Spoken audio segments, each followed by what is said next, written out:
Di jantung keindahan Yogyakarta, tempat budaya dan alam berpadu, tersemat sebuah desa dengan denyut nadi perekonomian yang unik, Desa Sumberjo. Kita tidak hanya berbicara tentang sebuah desa, tetapi tentang kanvas masa depan di mana inovasi dan kearifan lokal berkolaborasi menciptakan ikon global. Inilah mimpi kita, menjadikan Desa Sumberjo sebagai kawasan kuliner halal dan desa wisata religi. Dengan produk ikonik berupa olahan ikan patin.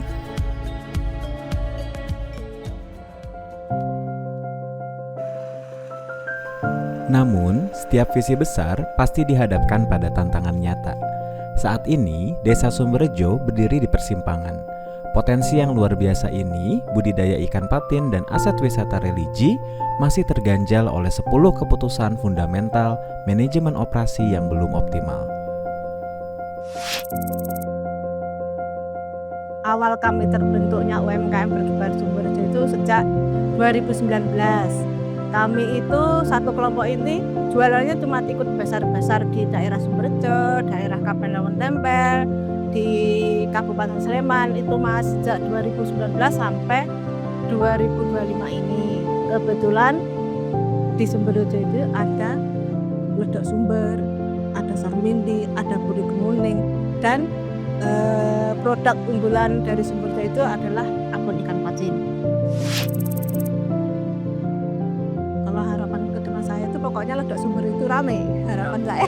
Harapannya rame. Iya, soalnya istilahnya supaya kerja keras kita bersama tim dan UMKM Sumberjo itu berhasil gitu loh Mas, membawa nama baik Sumberjo, membawa nama baik ya Bumkal Kaluran Sumberjo, G2RT yang banyak dibantu dari timnya Bu Rika dari sejak 2020 ya 2021 dari awal itu saya ikut yang G2RT ini.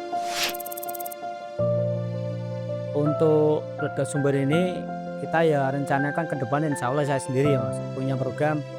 Kita kan anggota UMKM itu banyak, produknya itu banyak. Nah kita ambil aja istilahnya yang paling unggulan seperti abon apatin. Kita ambil aja, taruh di embel-embelnya ledok sumber walaupun itu anggota kita.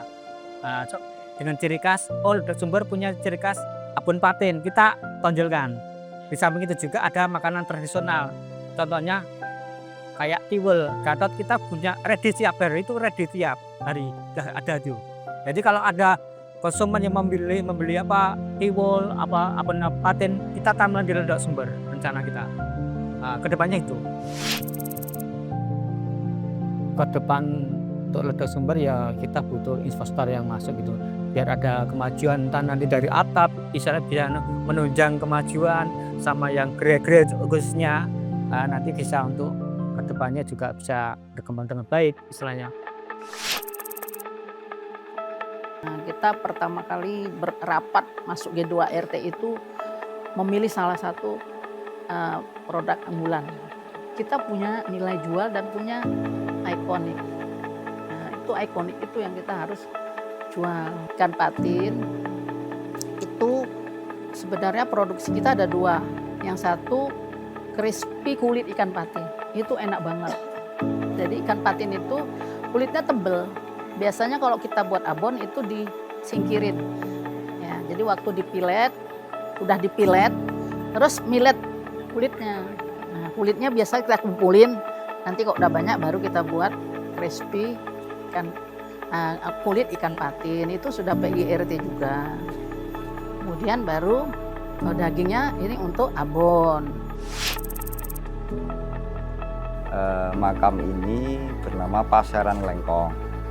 Ini makam kagungan dalam Keraton Ngayogyakarta Hadiningrat, yang mana yang disumarekan atau yang dimakamkan di sini itu pertama ada namanya Bendoro Pangeran Haryo Panular, kemudian Bendoro Pangeran Haryo Murdoningrat, Bendoro Pangeran Haryo Danupoyo, Bendoro Pangeran Haryo Notoboyo, dan ada lagi saudara dari Pangeran Murdoningrat ini berada di sebelah utara sana bernama Bendoro Pangeran Haryo Adiwinoto sama Bendoro Pangeran Haryo Adiwijoyo. terpisah kurang lebih 500 meter dari tempat ini, Mas.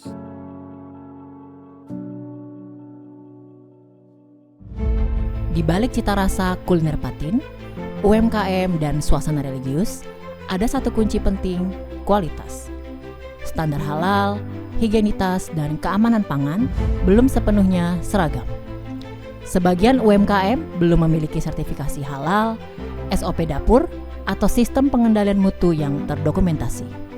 Padahal, ketika wisatawan global datang, kualitas menjadi reputasi.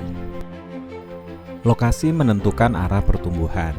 Namun, fasilitas produksi di tiap lokasi masih tersebar, kecil, dan belum efisien. Kita membutuhkan tata lokasi yang strategis, di mana kolam, pusat pengolahan, dan area wisata terhubung dalam satu rantai nilai. Desain proses dan kapasitas akan menjadi fondasi untuk memastikan semua alur, dari panen hingga pengemasan, berjalan terukur dan produktif. Saat ini, zonasi kuliner, kerajinan, parkir, hingga wisata religi pun masih berdiri sendiri-sendiri. Kita membayangkan satu blueprint besar, di mana alur wisata terintegrasi, masuk, menikmati, belajar, lalu pulang dengan pengalaman utuh. Dengan desain tata letak yang matang, kawasan kuliner halal atau yang disebut dengan KKH akan bertransformasi menjadi kawasan wisata yang nyaman, terarah, dan hidup. Rantai pasok adalah nadi yang menghubungkan petani, produsen, dan pasar. Mulai dari benih patin, pakan ikan, hingga bahan pendukung seperti pupuk dan aloe vera, semua harus tersusun rapi dalam sistem. Air bersih dan es batu bukan hanya kebutuhan teknis, tapi simbol kesiapan logistik kita. Ketika output sudah mengalir ke pasar lokal, regional, bahkan ekspor, KKH akan menjadi ekosistem rantai nilai halal yang utuh dari hulu hingga hilir. Musim panen adalah momen harapan, tapi tanpa jadwal yang matang bisa jadi sumber kerugian. Kelebihan pasokan di satu waktu menurunkan harga jual dan melemahkan daya tawar petani. Dengan sistem penjadwalan terpadu, panen bisa dibagi merata sepanjang tahun, menjaga harga, menjaga kesejahteraan. Setiap produk punya umur, setiap stok punya risiko. Tanpa manajemen persediaan yang baik, bahan baku mudah rusak, pakan membusuk, biaya penyimpanan meningkat. KKH perlu sistem inventory yang presisi agar tidak ada yang terbuang dan semua bernilai. Kenyamanan tidak lahir dari keindahan semata, tapi dari perawatan yang konsisten. Kolam budidaya, sistem irigasi, area makan, dan toilet publik, semua butuh perhatian harian. Belum ada unit pemeliharaan terpadu di KKH. Padahal, menjaga fasilitas berarti menjaga kepercayaan. Dengan sistem maintenance yang baik, KKH bisa menjamin dua hal sekaligus, halal dan nyaman. Produk adalah wajah dari nilai kita. Kemasan yang seragam dan profesional mencerminkan kualitas yang konsisten. KKH mendorong setiap UMKM untuk naik kelas, bukan hanya rasa, tapi juga tampilan. Karena di era wisata digital, desain adalah cerita pertama yang dilihat sebelum rasa dicoba. Teknologi, fasilitas, dan strategi tak akan berjalan tanpa manusia yang tepat. KKH butuh sistem pelatihan dan penempatan yang adil dan efektif. The right man on the right place. Dari petani hingga pemandu wisata, dari pengrajin hingga pengelola kuliner, semuanya bagian dari orkestrasi besar untuk membangun desa wisata yang profesional, tangguh, dan berdaya. 10 aspek ini bukan sekedar teori operasi, tapi arah perubahan. Ketika kualitas, lokasi, tata letak, rantai pasok, jadwal, persediaan, perawatan, desain produk, dan SDM bersinergi, KKH tidak hanya menjadi destinasi wisata, tetapi juga laboratorium hidup bagi UMKM, inovasi, dan kebangkitan ekonomi lokal.